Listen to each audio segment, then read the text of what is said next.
ఏ తల్లి అనుగ్రహము కొరకు లోకములో ఉన్న సమస్త ప్రాణులు ఎదురు చూస్తాయో, ఏ తల్లి యొక్క అపాంగ వీక్షణము అంటే ఇలా తిన్నగా కూడా ఆవిడ చూడక్కర్లేదు, ఇలా కడగంటి చూపు చూస్తే చాలు.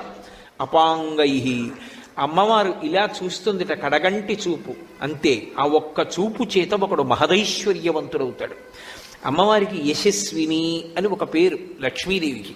యశస్విని లలిత కవనివ్వండి, పార్వతి కవనివ్వండి, లక్ష్మి కవనివ్వండి, సరస్వతి కవనివ్వండి, ఆ పేరు ఉంటుంది తప్పకుండా. యశస్విని అంటే కీర్తినిచ్చున్నది అని. కీర్తి మనిషి జీవితంలో సంపాదించి తీరవలసినటువంటి విషయం. అందుకే భూపసభాంతరాళవన పుష్కళవాక్యతురత్వమాజి బాహాపటుశక్తియున్ యశమునందనురక్తియు ప్రకృతి సిద్ధగుణంబులు సజ్జనాళికిన్ అంటాడు భర్తృహరి. మంచి కీర్తితో నేను ఉండాలి అన్నది సద్బుద్ధి కలిగి